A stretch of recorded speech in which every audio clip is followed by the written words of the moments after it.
Right Dayakar గారు మీరు చెప్పండి, ఈ వరంగల్ బీఆర్ఎస్ సభపై మీ ఉద్దేశం ఏంటి, మీరేమంటారు?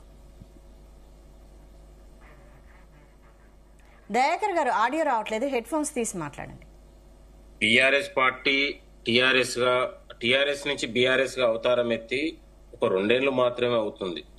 అది ఏమైనా తెలంగాణ అనే ఒక నినాదం పేరు మీద అత్యధికంగా కల్వకుంట్ల కుటుంబం లబ్ధి పొంది అన్ని రకాలుగా లబ్ధి పొంది వనరుల విషయంలో కానీ వాళ్ళు అనేక రకాలుగా లబ్ధి పొందిన తర్వాత 10 ఏళ్ళ అధికారం అనుభవించిన తర్వాత ప్రజల నుంచి ఒక తీవ్రమైన వ్యతిరేకతను వాళ్ళు కూడగట్టుకున్నటువంటి సందర్భంలో మళ్ళొకసారి ఈ పార్టీ ఉంటదా ఉండదా, అసలు ఒకవైపు కవిత లాంటి వాళ్ళు బీజేపీకి జైలుకు పోయిన తర్వాత బీజేపీకి సరెండర్ అయ్యిందని, తర్వాత ఇది బీజేపీతో వెళ్ళిపోతుందని రకరకాలుగా కార్యకర్తల మధ్యలో ఒక సందిగ్ధం ఏర్పడినటువంటి తరుణంలో వాళ్ళు ఈ యొక్క రజోత్సవాన్ని పెట్టుకొని వాళ్ళకున్నటువంటి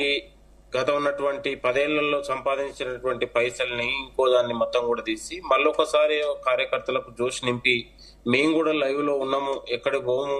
ఎవరికి అమ్ముడు పోము అనే విధంగా వాళ్ళు ఒక ప్రయత్నం చేస్తా ఉన్నారు తప్ప వాళ్ళు ఏది ఏమైనా కూడా తెలంగాణ ప్రజల్లో ఇలా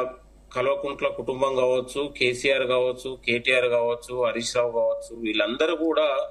ఒక దోషులుగా లేకపోతే ఒక అవినీతి పరులుగా వీళ్ళు తెలంగాణ వ్యవస్థని ఒక కూని చేసిందిలాగా దోషుల ముందనేది తెలిపేది.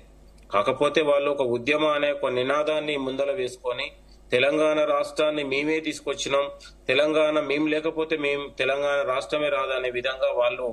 దాన్ని ఒక మార్కెటింగ్ చేసుకొని లబ్ధి పొందారు తప్ప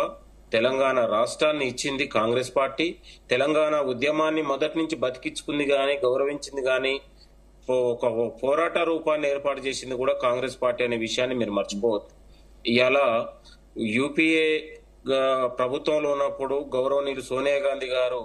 తెలంగాణ రాష్ట్ర యొక్క చరిత్రను గాని విద్యార్థుల త్యాగాల్ని గాని పోరాటాలని గుర్తించి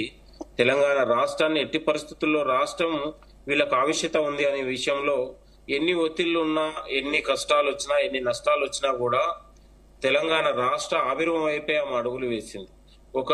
బలవంతంగా బిల్లును పెట్టించి తెలంగాణ ప్రజల యొక్క ఆత్మగౌరవాన్ని ఆమె గౌరవించినటువంటి సందర్భం. దాన్ని వీళ్ళు మైలేజ్ చేసుకొని 2014లో కేసీఆర్ తెలంగాణ రాష్ట్రాన్ని తీసుకొచ్చిందని రకరకాల ఒక ప్రాపగండ తీసుకొచ్చి ఒక 10 ఏళ్ళు వాళ్ళు అధికారంలోకి వచ్చారు. దాన్ని మనం కాదన్నట్లేదు. కాకపోతే వచ్చిన తర్వాత కూడా వాళ్ళు తెలంగాణ ఆకాంక్షల్ని, తెలంగాణ యొక్క చరిత్రని గాని, తెలంగాణ కోసం సాక్రిఫైస్ చేసిన ఉద్యమకారులు గాని, విద్యార్థి నాయకులు కావచ్చు, అనేక రకాలుగా వాళ్ళు మొత్తం కూడా తెలంగాణని మొత్తం కూడా వక్రీకరించి తెలంగాణ వ్యవస్థని కూలి చేసినటువంటి పరిస్థితి మీ అందరికి తెలుసు.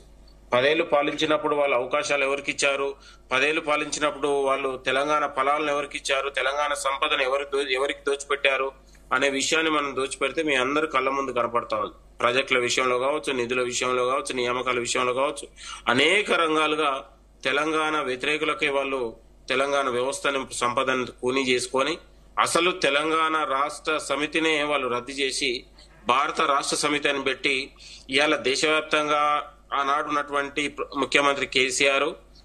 మళ్ళా భారతదేశానికి ఒక ప్రధానమంత్రిని అవుతానే ఒక దురుద్దేశంతో తెలంగాణ మొత్తం కూడా నిధుల్ని తీసుకుపోయి కూడా గత ఇతర రాష్ట్రాలకు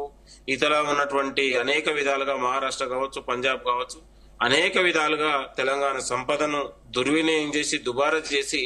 తెలంగాణ వ్యవస్థనే ఆర్థిక వ్యవస్థని కూని చేసినటువంటి పరిస్థితి మనందరికి తెలుసు. కాబట్టి వాళ్ళు తెలంగాణ ఏర్పాటు మీద తెలంగాణ రాష్ట్ర సమితిని రద్దు చేసుకొని బీఆర్ఎస్ వచ్చిన తర్వాత ఇక దానికి ఒక చరిత్ర అనేది అయిపోయింది. ఒక గతంలో 2014 ముందు ఏదైతే వాళ్ళు ఉందో దాని తర్వాత వాళ్ళు బీఆర్ఎస్ అనే భారత రాష్ట్ర సమితి మేము జాతీయ రాజకీయాల్లో మేము కూడా వస్తాం,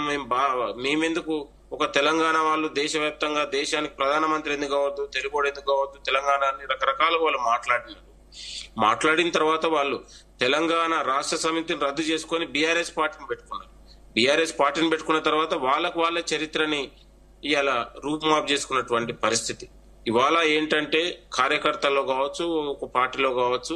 మొత్తం కూడా తెలంగాణలో జరుగుతున్న పరిణామాలు కావచ్చు, ఈ పరిణామాలలో కూడా ఇవాళ కవిత లాంటి వాళ్ళు ఒక ముఖ్యమంత్రి కూతురై ఉండి దాదాపు ఒక 100 కోట్లకు కక్కుర్తిపడి లిక్కర్ వ్యాపారంతో జైలుకు పోవడంతోనే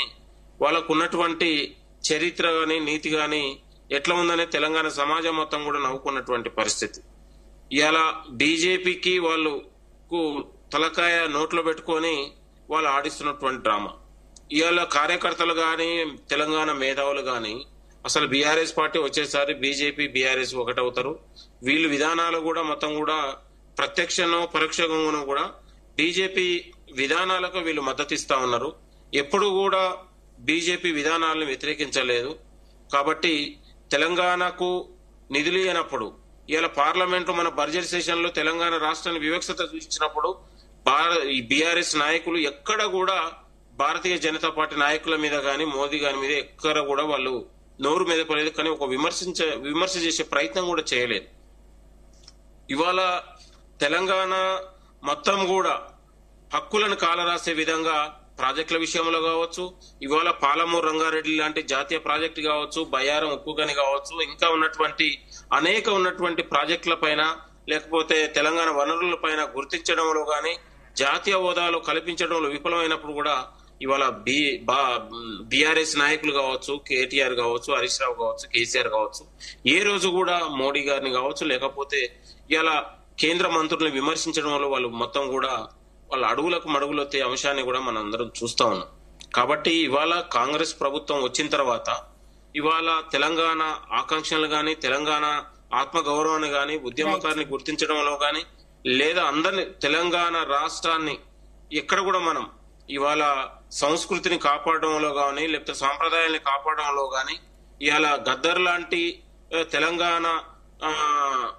యుద్ధ నౌక అయినటువంటి గద్దరన్న లాంటి వాళ్ళకు ఒక అవార్డులు ప్రకటించి నంది అవార్డులు పేరు మీద గద్దర్ అవార్డులు ప్రకటించడం గాని ఇవాళ ఆయన జయంతి ఉత్సవాలు గాని లేకపోతే వర్ధంతి గాని ఇవాళ కొండ లక్ష్మణ్ బాపూజీ లాంటి వాళ్ళు కావచ్చు, చాకలైలమ్మ కావచ్చు, లేకపోతే దొడ్డి కొమరే లాంటి వాళ్ళు కావచ్చు, అనేక మంది ఉద్యమకారులు కూడా అధికారికంగా ఇవాళ జయంతులు వర్ధంతులు ప్రభుత్వమే నిర్వహిస్తూ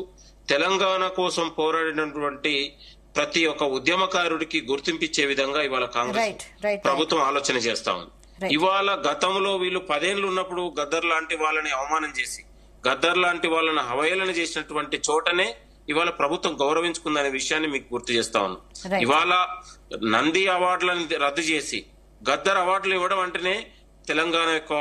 ఆత్మ గౌరవాన్ని ఈ ప్రభుత్వం గుర్తించిందనే విషయాన్ని మీ అందరికి గుర్తు చేస్తున్నాను. గతంలో తెలంగాణ కోసం సాక్రిఫైస్ చేసి ఆయన ఇల్లునే తెలంగాణ కోసం త్యాగం చేసినటువంటి బాపూజీ లాంటి వాళ్ళని ఇవాళ ప్రభుత్వం గౌరవించుకుంది. ఇట్లా తెలంగాణ గత 10 ఏళ్లలో ఎక్కడైతే మనం విఫలం చెందినామో, ఎక్కడైతే భారత రాష్ట్ర సమితి ఏదైతే విఫలం చెంది తెలంగాణ ఆకాంక్షల్ని ఇవాళ అగౌరవపరిచిన చోటనే ఇవాళ కాంగ్రెస్ ప్రభుత్వం వచ్చిన తర్వాత ఇవాళ కవులు కళాకారులని ఇవాళ ఉద్యమకారుల్ని గౌరవించడంలో కాంగ్రెస్